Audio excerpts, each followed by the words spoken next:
ഭാര്യയെ കളിയാക്കിയതിനെതിരെ പരാതി കൊടുത്തതിന് വീട്ടിൽ കയറി ഗുണ്ടാ ആക്രമണം. തിരുവനന്തപുരം വെങ്ങാനൂർ വെണ്ണിയൂരിലാണ് സംഭവം.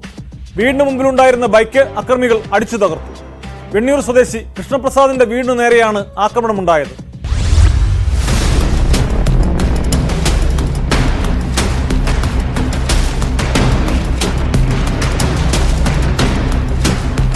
പുലർച്ചെ ബൈക്കിലെത്തിയ അഞ്ചംഗ സംഘമാണ് വീടിന് നേരെ ആക്രമണം നടത്തിയത്.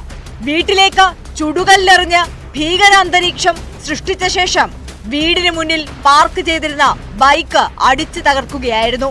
ബഹളം കേട്ട് വീടിന് പുറത്തിറങ്ങിയ കൃഷ്ണപ്രസാദിന്റെ അമ്മൂമ്മയ്ക്ക് നേരെയും മകനു നേരെയും കല്ലേറ് തുടർന്നു.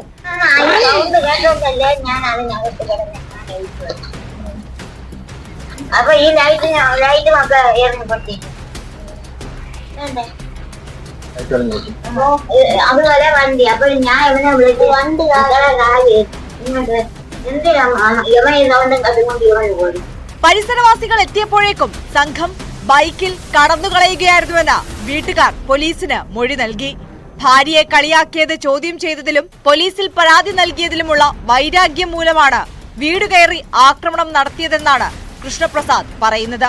ആദ്യം വലിയ മരത്തിലാണ് ഷീറ്റ് കല്ലെറിഞ്ഞ് നമ്മൾ ഫോട്ടോ സൗണ്ട്. അതിനുശേഷം ഇവിടെ ചെവറിൽ നമ്മളെ വണ്ടിയിൽ ലൈറ്റ് വലിച്ച് പൊളിച്ച് ഗ്രില്ലിൻ്റെ ഇവിടെ ഈ ചെവറിൽ മൊത്തം വാരി ഇറങ്ങിയപ്പോൾ ആദ്യം മോന് കിട്ടി, അമ്മൂമ്മയ്ക്ക് കയറി കിട്ടി, രണ്ടുപേർക്ക് കയറി കിട്ടി. വാരി കളിയാക്കിയതിന് ഞാൻ ചോദ്യം ചെയ്തതാണ്. അപ്പോൾ സ്റ്റേഷനിൽ പരാതി കൊടുത്താണ്. അതിൻ്റെ ചെയ്തിട്ട് സ്റ്റേഷനിൽ അവർ തീർന്നതാണ്.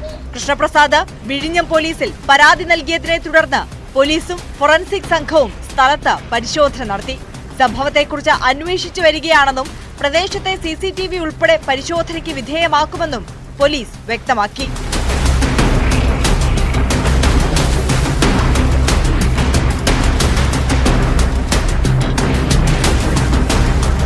ന്യൂസ് 18 വിഴിഞ്ഞം.